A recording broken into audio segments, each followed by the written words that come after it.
At nawa sa amin mong pag-aaral ay makakita kami ng mga application. Bigyan mo kami, Panginoon, ng karunungan na bigyan ng personal application ang mga pag-aaral na ito. Be with us, O God. Let your Spirit reside in our hearts. Teach us to obey you. Teach us to be like your Son, Jesus. Father, we commit our study to you, asking you to protect us from all evil men and from all evil spirits. Lahat, Panginoon, ng mga masasamang espiritu, malilisyosong mga tao na nagbabalak ng masama laban sa iyong mga anak, na ngayon nagtitipon upang kayo sambahin, biguin ninyo, tapunan ng inyong liwanag, Panginoon, at tupukin ang kanilang mga masasamang balak laban sa iyong mga anak. We hide in the shadow of your love. We hide under the wings of your protection, O Father in heaven. Lead us, teach us. Even, Lord, we pray that you may take care of our loved ones who are not with us right now. Sila man ilalayo niyo sa mga sakuna at pagpapalain. Sa ngalan ng Panginoong Hesus, ito pong aming dalangin. Amen. How to deal with irritants. Piliin po natin kung alin sa mga puntong ito ang bagay na i-apply natin sa buhay, kung sino ang dapat na pag-applyan ito, at kung paano. How do you deal with irritating people? Yung mga tao na ang inyong tahimik na pag-isip ay ginugulo, ang inyong direksyon ay inililigaw, mga tao na pagka pumapasok sa inyong buhay ay nawawalan kayo ng saya, ng sigla, at nagkakaroon kayo ng gulo. Avoid them. Napakahalaga na iwasan ang ganitong mga tao. Proverbs 4:14 to 15. Do not set foot on the path of the wicked or walk in the way of evil men. Avoid it. Do not travel on it. Turn from it and go on your way. At kung maiko-consider po natin na something not good but something evil, yung ginagawa ng mga irritating persons, then we should avoid their evil paths. Mabuti naman at maluwag naman ang mundo at marami naman tayong choices kung paano iiwas. At kung hindi natin maiwasan ang mga taong ito physically, kung minsan ay kasama natin sa opisina, kasama natin sa bahay, we can avoid them emotionally. We can avoid them spiritually. Na kahit katabi mo na ay hindi mo patulan, huwag kang sumali sa kanyang mga topics, huwag kang sumangkot sa kanyang mga usapin, at kayo man ay makakaiwas sa ganitong mga tao. That's why it is important to stop and to study people. Hindi lang natin pinag-aaralan ng isang mapa para huwag tayong maligaw. Hindi lang natin pinag-aaralan direksyon ng isang gamot o kaya isang produkto na binibili natin para magamit natin sa tama. Marapat na pag-aralan ang taong nakakalapit sa atin at nilalapitan natin. We should look at how they live. We should look at how people conduct their lives and listen to what they say and listen to what people say about them. Kung minsan ay nakakapagsisi na may mga tao tayong nakikilala. Nagsisi na ba kayo na may tao kayong pinapasok sa inyong buhay na dapat sana'y tahimik ang inyong buhay kung hindi lang kayo nasangkot sa taong ito? Marami pong mga tao na nakakapagsisi na sila ay nakasama sa listahan ng ating mga kakilala at nakilala nila tayo, nalaman nila kung saan tayo tatawagan, paano tayo pupuntahan, naliligalig nila ang ating buhay. Pag-aralan ang mga tao. Huwag tayong padadala sa kanilang mga kuminsan ay magagandang mga salita at kuminsan ay tama naman ang mga argumento sapagkat hindi lahat ng tamang argumento ay dadalhin tayo sa tamang direksyon ng buhay. May mga tao na mahilig makipag-away. May point sila, tama sila, pero nasaksak naman. At ikaw ay katabi, nasaksak ka rin. Binarel, nabarel ka na rin. Tama nga ang point nitong ayaw suklian ng driver ng jeepney. Nakipag-away sa halagang 50 centimos, nadamay ka rin. Tama nga ang point ni ganito, tama nga ang ganon. Pero hindi po lahat ng tamang punto worth it na ipagyera eh. Do not stop at every station. Do not take every argument. Do not go into every battle. Sapagkat napakaraming dapat na magbubuting gawin sa buhay, limitado ang ating oras at panahon, at pag inubos po natin ang ating oras at panahon sa mga gyerang hindi naman dapat, nawawalan tayo ng panahon para doon sa mga gyerang dapat nating pagtutukan ng pansin. May mga tao are very particular. They will always find fault. They will always criticize. They will always have something to say. Don't have anything to do with these people because they're always courting disaster. Kung ang pinakamatataas na puno ang siyang tinatamaan ng mga kidlat, yung mga taong mahilig magreklamo at gumawa ng gulo, ang tinatamaan ng mga bala. Kaya kailangan na hindi tayo laging sumasali sa kanilang buhay. Proverbs 20 verse 9, avoid a man who talks too much. At hindi sinasabi who talks too much lies, kahit totoo ang sinasabi ng isang tao, kahit may point, if he talks too much, sooner or later, he will make enemies. Ang isang taong lagi na lang may comment, lagi na lang may sasabihin, lagi na lang may pintas, kanino man, hindi yan magkakaroon ng maraming kaibigan, magkakaroon ng maraming kaaway. At kung siya'y kasama nyo, ang kaaway niya ay nagiging kaaway nyo rin. 2 Timothy 2:16, avoid godless chatter, because those who indulge in it will become more and more ungodly. Huwag daw na tayong sumasali sa mga hindi makadiyos sa mga usapin, kahit pa nga ang pinag-uusapan ay Diyos. Kahit pa nga ang pinag-uusapan ay theology, kahit pa nga ang pinag-uusapan ay may mga bagay na may kinalaman sa Biblia, kung ang mga nag-uusap-usap dito ay hindi naman talaga naghahanap lang ng katotohanan, kundi naghahanap ng gulo, naghahanap ng away, naghahanap ng babag, ay godless din yung chatter na yan. Tulad ng binabanggit sa Titus 3:9, which obviously is referring to religious talk. People who talk about religious issues. But avoid foolish controversies and genealogies and arguments and quarrels about the law, because these are unprofitable and useless. Law na yung pinag-uusapan, law of God, law of tradition, law of custom, law of the people. Sabi, huwag kayong sumali sa lahat ng mga kahangalang mga pagtatalo. Walang mabuting dadulot sa inyo yan. Bakit po ba tayo nag-aaral ng salita ng Diyos? Di pa upang maging mapayapa ang ating buhay? Upang tayo ay magkaroon ng mga magmamahal sa atin at mamamahal? Upang tayo ay patuloy na rumunong, hindi para maging marunong lamang at i-display ang dunong na yun, kundi para tayo ay maging maunawain sa mga mangmang, upang maging mapagpatawad tayo sa nagkakamali, at upang magkaroon tayo ng kagandahang asal, maging polite tayo, that our ways may be polished, our attitudes may be corrected, and our manners impeccable, or be made impeccable. But what happens when you argue on religious grounds and reasons, but you display bad behavior? That you only quarrel and fight. Tama nga halimbawa ang yung theology, pero ang behavior nyo, disobedient naman to authority. Tama nga halimbawa ang argumento mo, ipagpalagay ng tama, pero ang pamamaraan mo, nananaksa ka ng tao sa kanyang likuran. Wala kang utang na loob sa mga nakatulong sa'yo. Nagiging rebellious ka sa mga leaders mo. What's the point na natuto ka? Rebellion was the sin of Satan. Hindi natawag si Satan na ignorant dahil marami siyang alam. Hindi siya natawag na wrong ang kanyang mga approaches at ang kanyang mga premises, pero ang paraan niya, sinusuwag niya ang Diyos. Sinusuwag niya yung dapat sana iginagalang niya.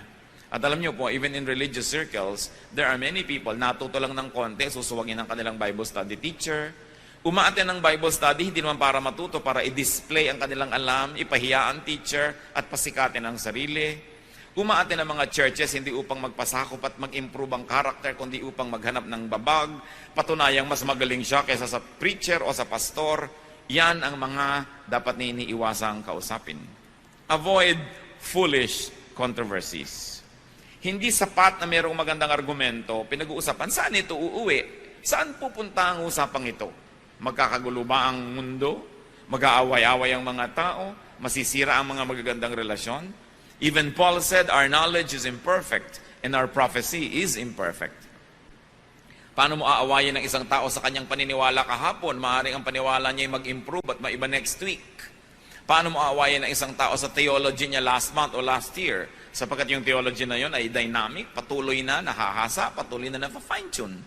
Sabi ni Paul, our knowledge is imperfect and our prophecy is imperfect. But when the perfect comes, the imperfect will pass away.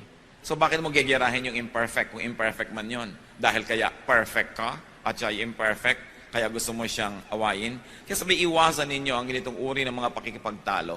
Mga pagdedebate tungkol sa salita ng Diyos, tungkol sa Biblia, tungkol sa mga doktrina, sapagkat napakaiksi ng buhay ng tao.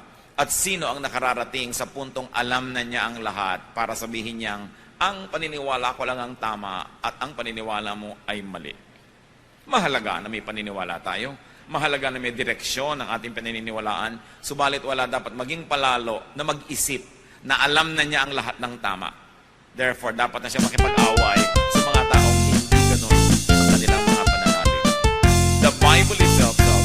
avoid foolish controversies. So avoid people who always and often get into trouble. Avoid people who always get into quarrels, who are involved in many bickerings.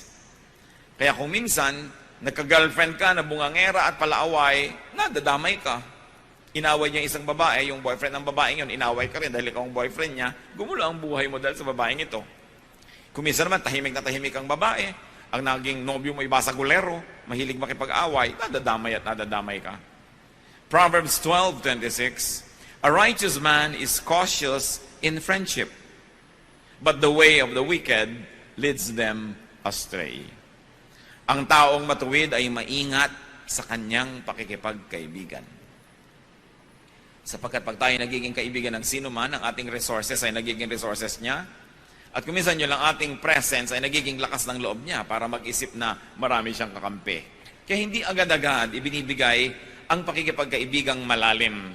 Lalo pa nga sa mga taong mahilig, manggulo at mangaway. How else do we deal with irritants? Learn from them. Turn every disadvantage to an advantage. Having an irritant in your life can be a disadvantage, but it can also be a source of an advantage. Learn from what they do and the result of their deeds. If P then Q, if I did this, then this is the result. Matuto tayo sa mga ginagawa nila, nagiging bunga ng mga pinagagagawa nila. And learn from what they say about you. Pag meron po mga nagsasabi ng lahat ng uri ng mga masasakit, mga di magagandang mga salita laban sa atin, ang una nating itatanong, is it true? Totoo ba ang sinasabi niya? Or is it partially true? Or is it completely true? At depende sa kalakihan ng katotohanan na yon, doon nyo lamang ibase ang inyong reaksyon. Kung totoo, pasalamat kayo at nadinig nyong muli ang totoo because the truth sets free. Because sometimes you can hear the truth about yourself from the mouth of your critics, even from the mouth of your enemies.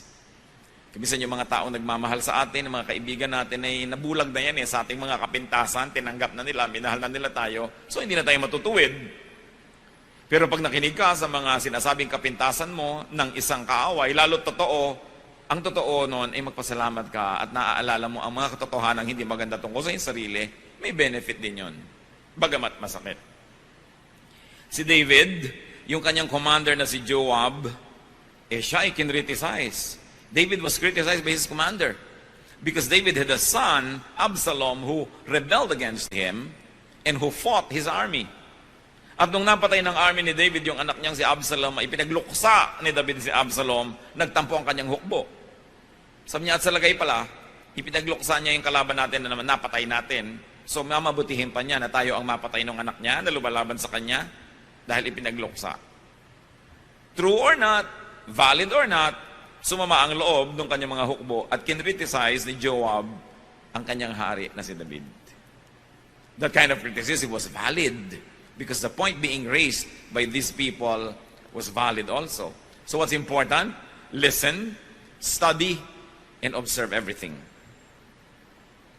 Tingnan natin, bukas ang ating mata. Sabi mo, itong kasama ko na to, saan niya ako dadalhin? Itong kaibigan ko na ito, itong groupmate ko na ito, itong aking kabarkadang ito, saan niya ako dadalhin? No? Observe anything. Matthew 24:32, now learn this lesson from the fig tree. As soon as its twigs get tender and its leaves come out, you know that summer is near.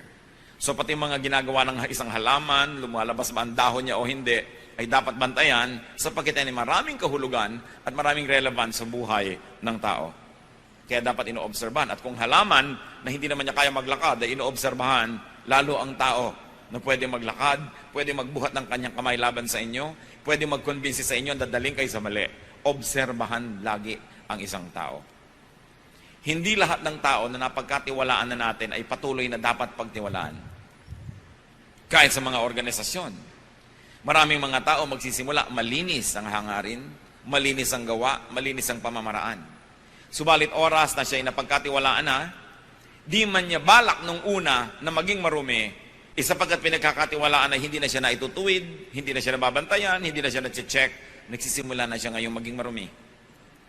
At hindi natin alam na yung palang taong ito na pinagtiwalaan natin nung araw dahil malinis ang pamamaraan ay ubod na pala niya ng dumi, pero patuloy pa rin natin pinagtitiwalaan dahil sinusukat niya doon sa dati na nating nalaman noon pa na nagbago na palang matagal na at hindi na pala siya yon. Kaya pati ang pinagtitiwalaan natin ay patuloy nating nire-review kung dapat pagtiwalaan, anong degree ng pagtitiwala ang dapat. Kaya nakikita nyo kung minsan yung mga corruption sa mga opisina, corruption sa mga pamahalaan, corruption sa negosyo, corruption kahit saan. Nung una, wala naman eh. Nagtiwala ka na ng tiwala sa iyong katiwala, yung pala naging katiwaldas na. Nagkatiwala ka na ng tiwala sa inyong bantay, naging bantay sa lakay na pala ito. Sapagkat ang tao ay pwede magbago. At ang isang nakakalungkot, pati ang Diyos, nung tiningnan niya ang mundo, nung pamansimula sa Genesis, ay nalungkot siya. Sabi niya, ba't nga ba ang mga taong ito ay nalikha pa? Wala na silang alam, wala na silang inimbento, kundi mga kaguluhan at mga kasalanan at mga karumihan. Bata man at hindi nyo bantayan ng lagi, sa unay tama ang ginagawa niyan, pero pag nalaman niya hindi nyo binabantayan at may ginagawa siyang isang kabalbalan, tapos hindi siya naitutuwid at napapalo, gagawin niya ng gagawin hanggang palalayan ng palala. Isa mang kahera na hindi ino-audit, sa unang araw ay malinis, sa pangalang araw, sa pangatlong araw, pag nakakasampung araw na yun, o 10 buwan na hindi ino-audit, ang dami na pala niyang na ginagawang hokus-pokus, debit, credit, kupit ang nangyayari. Kaya ang mga tao, mga kapatid, lagi nating chinecheck. Kahit asawa, okay, naniwala na ako nang naniwala sa kanyang pasya dahil ang track record laging tama. Pero ito bang magiging pasya na niya na ito ay tama? Dapat ko pa rin reviewin. Hindi tayo dapat na mawalan ng pagbabantay. Because the devil prowls around like a roaring lion seeking someone to devour. Nag-aantay ng pagkakataon. Tatandaan natin ang mga problema ay hindi laging nandun sa simula. Subalit sa ating pagwawalang bahala, lumalaki ang mga yon. So review, what is the effect on you of the people around you? Anong effect ng inyong kaibigan, ng inyong kabarkada, ng inyong mahal sa buhay? Proverbs 24:32, I applied my heart to what I observed and learned a lesson from what I saw. Kumisan ang nakakalungkot, maraming mga tao habang sila ay nasa poder ng magulang, ang dami nilang reklamo tungkol sa kanilang magulang. Hindi sila natutuwa sa ugali ng magulang nila. Ang magulang nila ay masungit, ang magulang nila ay maramot, ang magulang nila ay ganito, ang magulang nila ay ganon. Pero, nung naging mga magulang na, ganon din sila. Inuulit lang nila ang mga kamalian ng mga magulang nilang dati nilang tunutuligsa nung sila yung mga anak na nagdurusa. Because we never learn from what we see. Because we never learn from the mistakes of people around us. That's why it is important to be observant. And the Bible is light on our path that says, don't walk this way, walk here, walk that way. Nakikita na natin napakaraming mga nangyari sa mga taong gumawa ng ganito, ang naging bunga ay ganun. Tapos ganun pa rin ang gagawin natin, di ganun din ang magiging bunga. Observe. What else do you do with people who irritate you? Well, ignore them. Especially if their issue, their concern, especially if they do not pose imminent danger or real threat to life, to safety, to property, or to your well-being. Kung dal-dal-dal-dal na lang, hayaan nyo na, palampasin nyo na. Ang chismis ay namamatay pagka hindi sinasagot. Humahaba lang yan pag sinagot nyo. Parang tennis, nagpukol sa inyo ng bola, hindi nyo naman pinalo pabalik, di walang babalik. Magpupukol uli yan, hindi nyo uli pinalo, hanggang naubos na yung bola niya, tama na. Pero habang pinapalo niya, ibabalik niya, pinapalo nyo, binabalik niya, ang tagal ng laro. At ganon ang mga away. May sasabihin si ganon, magko-comment ka, makakarating naman sa kanya, ko-comment siya, hindi na matapos-tapos. Ignore them, especially if they do not pose real threat. 1 Corinthians 6:7, the very fact that you have lawsuits among you means you have been completely defeated already. Why not rather be wronged? Why not rather be cheated? Sapagkat sinasabi ni Paul sa mga Corinthians, tiisin nyo na, pagpasensyahan nyo na, palampasin nyo na kaysa demandahan kayo ng demandahan ng mga maliliit na bagay. Ikagastos pa kayo sa abogado, nahirapan pa ang loob nyo, nag-away pa kayo. Pero hindi po universal itong teaching na ito. Paul was addressing a very specific group of people concerning very specific problems. Hindi ibig sabihin na lahat ng Kristiyano sa lahat ng panahon, sa lahat ng lugar, hindi na pwede magdemanda ng kapwa Kristiyano. Pero ang sinasabi dito, kung mas malaki pa ang magiging damage sa iyo ng pagdedemanda mo, nasira pa yung testimony ninyo, palampasin mo na lang. May mga bagay na mas kapakipakinabang na palampasin. Pero kayo po ang humusga kung may mga bagay na hindi dapat pinapalampas. So kayo ang mag-judge noon. Hindi tayo bound to always not bring anybody to court dahil ang sinabi dito sa Corinthian. Kasi this was a specific solution to a very specific issue of very specific people. If you find universalization in it and application in your life, do it. But if you think that it will really damage other people and more people and it will not really bring out the truth to just say, bahala ka na, hindi na kita papansinin, kayo magpasya nun. Kailangan nating ipanalangin niya ng mabuti. Kung minsan naman kasi, yung pagod natin sa pakikipaglaban higit mamang mahal kesa doon sa premyo ng pananalo. Kaya dapat nag-iisip din tayo na it's not worth it. A major train does not stop at every station. Pinipili niya kung saan siya titigil. And of course, you have to learn to choose your battles. And there are many battles that are just not worth it. So, ignore. Try to ignore people. What do airplanes do when there's a storm? They fly above the storm. Ilang beses na yan, lalo at domestic flight. Hindi naman sobrang tumataas yung mga aeroplano. Kung may masamang panahon, sasabihin ng kapitan, fasten your seatbelt, there is a turbulence or there is a storm and we're going to fly high above the storm. Tatandaan po ninyo mga kapatid, magulo lang ang himpapawid habang malapit sa lupa.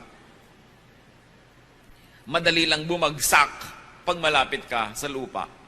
There is a certain distance from the ground wherein you will not even fall dahil hindi ka na hinihila ng gravity. Kaya mga astronaut, lumulutang-lutang na sila kung saan sila naroon. Tinuturuan silang paano kikilos kung ikay hindi nahuhulog at lumulutang ka lang.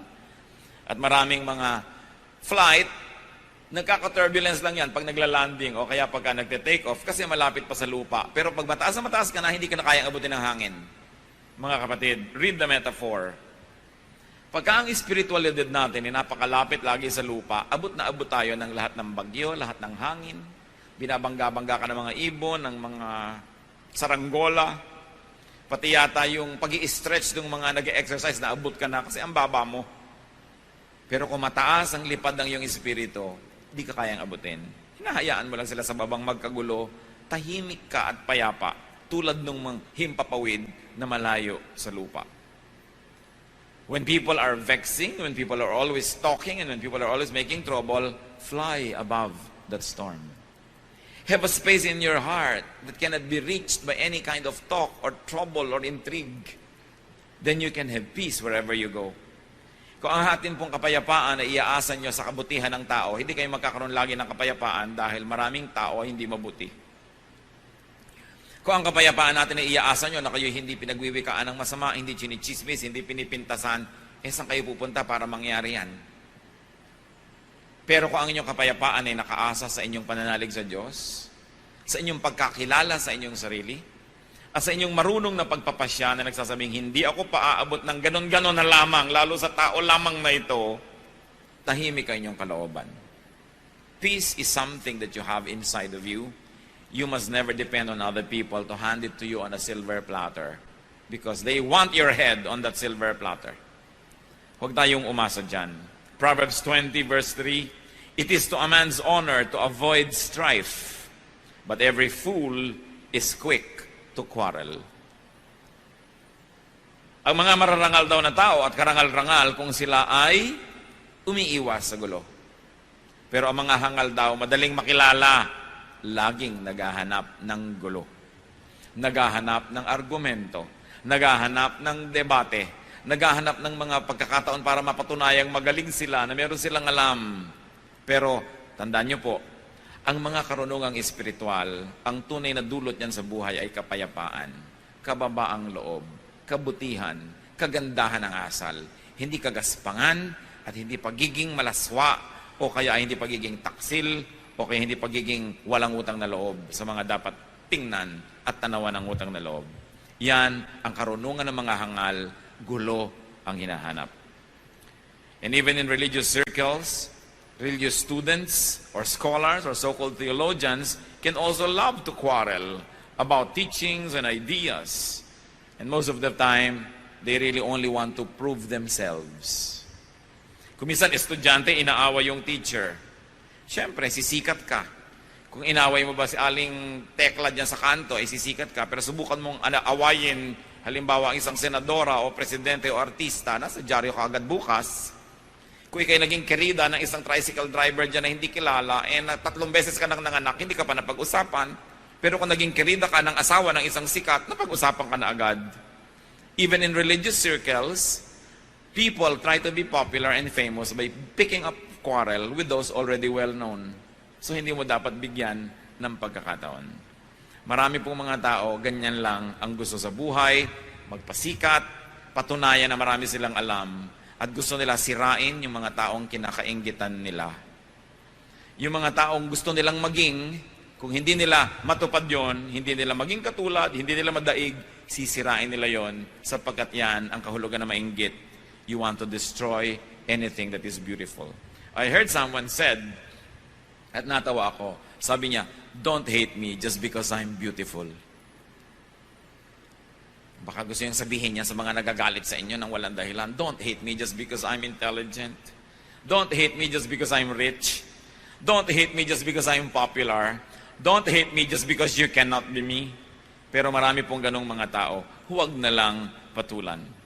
And what do you do? How else do you deal with these irritating people? If you absolutely must answer them softly. Sumisigaw sila, huwag kayo sumigaw. Nagagalaiti sila, huwag kayo manggalaiti. Kasi pag pareho na lang kayo, di pareho lang pala kayo. Kailangan iba yung inyong behavior. Impeccable. You must be like a pond without blemish on its face. You must be the picture of serenity. And only through that imagery, people around you will say who the foolish one is and who the wise one is. Proverbs 15:1, a gentle answer turns away wrath, but a harsh word stirs up anger. Tandang-tanda ko yung minsan na may nag-aaway na magkapatid, galit na galit ang ate. Sabi ng kapatid na bata, pasensya ka na kasi tanga ako. Ano pa ang pwede mong sabihin? Inamin na. Pero pag pinagpilit mo, hindi, tama ako, mali ka, hindi matatapos, pasensya ka na dahil tanga ako. Tapos ang usapan. Ngayon, nasa sa inyo na kung totoo nga ba yun o hindi. Pero hindi ka naman siguro ganun kung napakaganda lang yung paraan, natigil ang awayan, hindi ka talaga kulang sa karunungan. Marunong ka. Pero para kang kawayan na sa lakas ng hangin ay yumuyuko para di mabali. Bakit ka lalaban sa hangin na ubod naglakas? Hindi yumuko ka. Meron ba namang matapang na lumilipad ang mga bala sasalubungin mo? Siyempre, yuyuko ka dahil may bala. Kailangan marunong tayo ng ganong uri ng pamamaraan. Kahit aso, di ba ayaw mong magalit sa'yo? Bakit mo gugustuhin na ang tao ay magalit sa'yo? So galit na nga siya, sasagot ka pa ng mas nakakagalit sa kanya. Kahit pa mali siya at binaril ka niya at namatay ka, nakulong pa siya, pero patay ka na rin. So bakit mo gagalitin ang isang aso? So kung maaari mga kapatid, huwag nyo rin gagalitin, lalo na ang isang tao. Lalo, galit na nga siya. Pag galit na, huwag nyo na salubungin. Kahit pa kayo tama, magigilang pareho kayong mali at the end of the day. Because maglalaban kayo ng palakasan ng boses, palakasan ng katawan, mamaya talagang physical battle na yan. Through a kind answer, you take the wind from their sail. Mawawalan sila ng dapat labanan.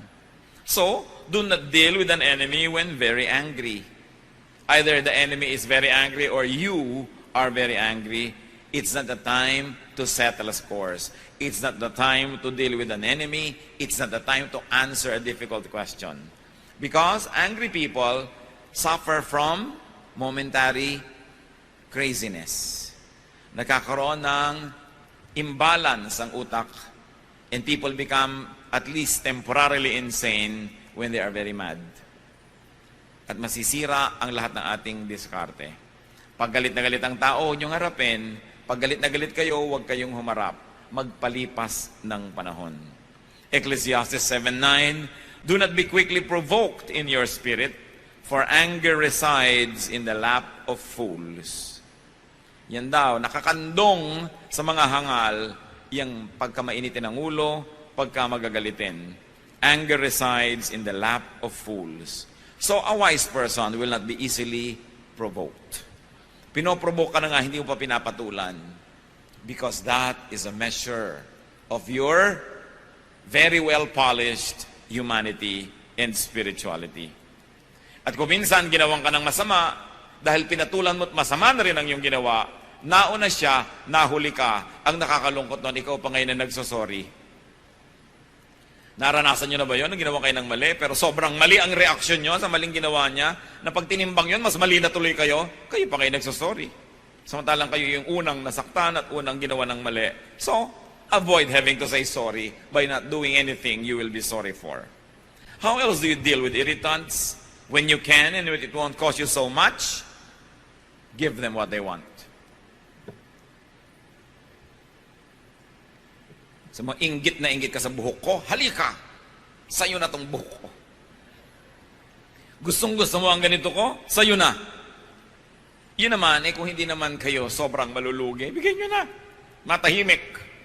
Kasi kung minsan mas mahal pa yung lumalabang kayo, bigay nyo na.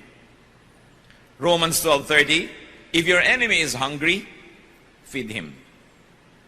If he is thirsty, give him something to drink. In doing this, you will heap burning coals on his head. Now, let's explain this. Sabi, pagkanta yung kaaway may nagugutom, pakanin mo, siya nauuhaw, painumin mo, at para nang pinutungan mo siya ng mga naglalagablab na baga at pagkainit-init na mga uling. No? Akala nung iba, sige, sadistahin mo, lagyan mo siya ng baga sa ulo. Alam niyo po, wala namang araw, nung araw, walang posporo. Ang bahay ng mga Israelites dapat laging may apoy, kasi pag magluluto sila, saan sila kukuha ng apoy? So dapat laging may apoy yung kanilang maliit na lamp. Okay? Kaya isang malaking kapintasan ng isang nanay ng tahanan na ang kanyang ilawan ay namatay dahil naubusan ng langes. Kaya ang description doon sa babae sa Proverbs 31, yung kahangahangang babae, her lamp does not go out at night. Diba? At saka yung sinabi yung mga foolish virgins na ubusan ng langes ang kanilang ilawan, napakalaking kapintasan. Ngayon sabi, kung ang iyong kapitbahay ay kumakatok sa'yo, nangihiram ng baga ng kalan mo, dahil yung kalan niya ay nanlamig na't namatay na, magluluto siya. Alam niyo naman kasi yung baga, hipan nyo lang yan, lagyan nyo ng mga kung ano-anong mga tuyong mga dahon-dahon, mag-aapoy na uli. Sabi, may kailangan pala siya, ibigay mo and you will heap burning coals on his head. Because people carried their baggage on their heads, no, in the olden days, and they usually would bring a broken pottery or broken jar on their head. Doon mo ngayon ilalagay yung hinihingi niyang baga. So you will heap burning coals on his head. Hindi para mainitan siya. Ang ibig sabihin nito is not to torture your enemy. Ito ay quotation kasi from Proverbs 25, verses 21 and 22. But it means, make them grateful. Okay, may kailangan siya. Ibigay mo. May tatanawin siyang utang na loob sa'yo. So, sinong panalo? Di ikaw. Naabala ka, bumangon ka, binigyan mo siya ng mga baga, nabawasan yung baga mo, pero ano ba naman yun? Meron ka pa naman natira sa bahay mo. Ibigay mo kailangan. Sa isang matinong oras niya ng pag-iisip, matatanto rin niyang may utang na loob siya sa'yo. So, ibigay mo kung kaya mo rin lang ibigay. Pero pag-aralan nyo rin, kasi may mga tao na pag binigyan nyo ng kamao, kakainin hanggang sikon nyo. Merong ganon. Wala, kahit sa mga itinuturo natin ng mga ganito, nasa Bible verses, hindi ibig sabihin you will apply to everybody every time. Gagamitin nyo rin utak nyo kung kailan ko ba ito i-apply. Because may mga tao na hindi nyo dapat bigyan ng kahit ano dahil sasandal na sa inyo. Iaasa na ang buong buhay nila sa inyo. Minsan nyo lang tulungan ng pang-enroll isang SEM hanggang mag-PhD yan sa inyo nahihingi. No? May mga ganong klaseng tao, sinusuri nyo yan at pinag-uusapan natin ng general application ito sa general types of people. But very special people need special study and special treatment. How else do you deal with irritants? Turn them into friends. The best way to beat an enemy is to turn him into a friend. So, intelligent people will always try to win their enemies so that they can become friends. Pag enemy mo siya, lahat ng assets niya gagamitin laban sa'yo. Pag friend mo siya, lahat ng assets niya gagamitin niya para sa'yo. So tell me kung bakit hindi wise to turn people into your friends. So yung nanggagawa ng kaaway, hindi ka naman inaaway ng tao, inaaway mo siya, sobrang foolish ka nun. Dahil kahit butiki lang yan, kahit langgam lang yan, makakakagat din yan, mapupuwing ka rin niya, so bakit mo siya awayin? Lalo na kung inaaway mo, pader, babangga ka sa pader, sobra ka namang foolish nun. Kaya dapat ang tao hindi pala away. Remember, ulit-ulitin natin yan. Ang mga palaaway, yung convinced na tama sila. Pero kung tama ka, ba't ganyan ang ugali mo? Kung tama ang iyong alam, bakit ganyan ang behavior mo? Sabi ni Jesus, you will know them by their fruits. Ano ba yung fruit? Ano ba yung fruit lagi ng Spirit? Joy, peace, love, di ba? Forgiveness, understanding. Pagka hindi ganun ang dinudulot sa inong karunungan mo, huwad na karunungan yon. Mabuti pa hindi ka na lang natuto. Ang mga tao naman parang bata, you can make them do anything so long as you play with them first.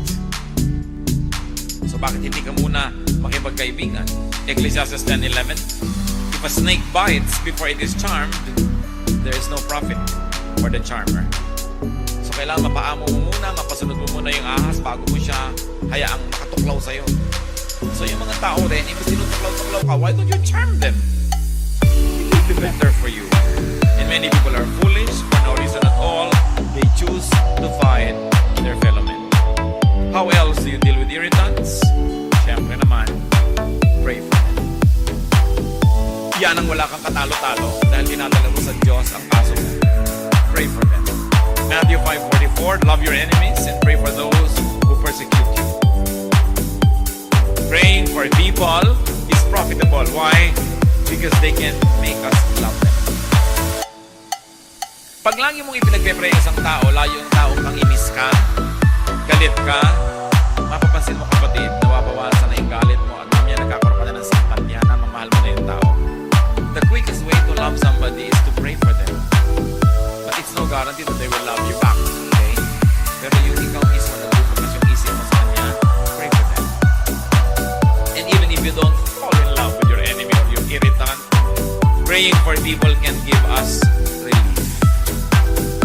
Guminhawa ang iyong loob, lumuwag ang iyong dibdib, gumaan ang iyong panghinga, nakabuti para sa iyo. So ipanalangin mo siya.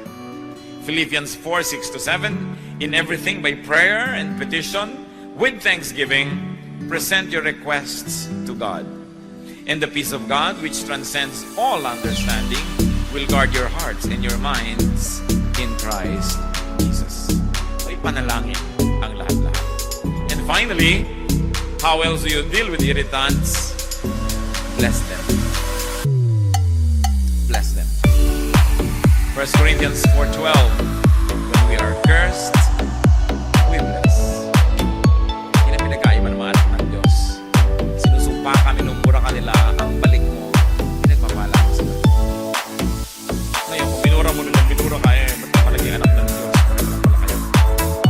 So dapat, mas mabuti ang ginagawa natin, ang isinusukli natin, kaysa sa tinatanggap natin na ginagawa ng iba. Romans 12:17, do not repay anyone evil for evil.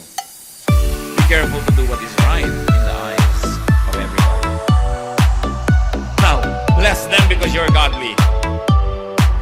But if you cannot be godly all the time, at least be wise. Bless them. Because what you plant, you harvest.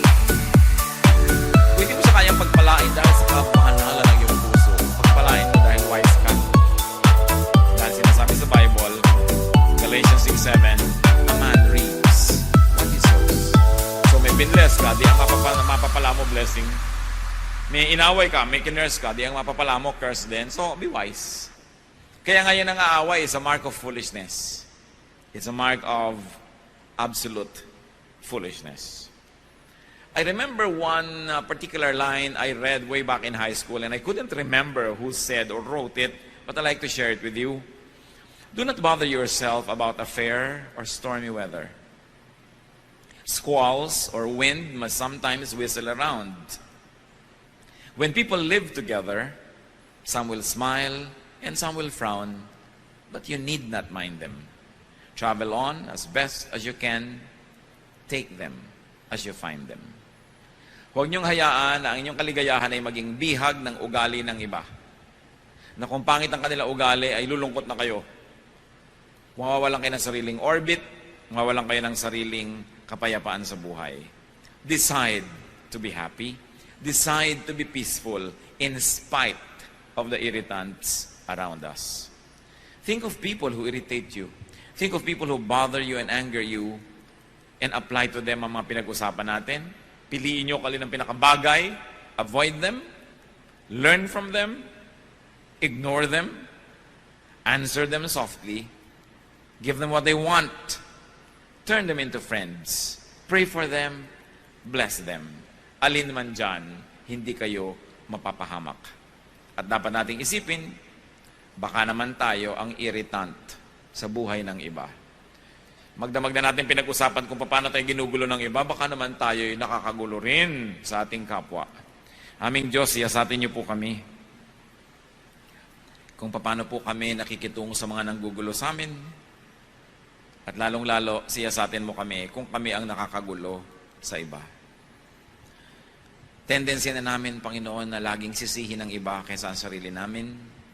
Ibunto ng lahat ng sisi sa bakura ng iba kaysa akuin namin yung mga dapat naming akuin. Siyasatin niyo po kami, ipakita niyo sa amin kung kami may nakakainis.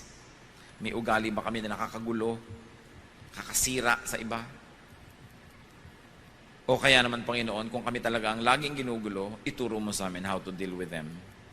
Magbulay-bulay tayo mga kapatid, yumuko sa presensya ng Diyos. Marapat na gawin, yung nakakarinig tayo ng magagandang salita mula sa Biblia, ay yumuko, manalangin, humingi sa Diyos ng karunungan kung aanhin natin ang mga napagdidinig natin ito.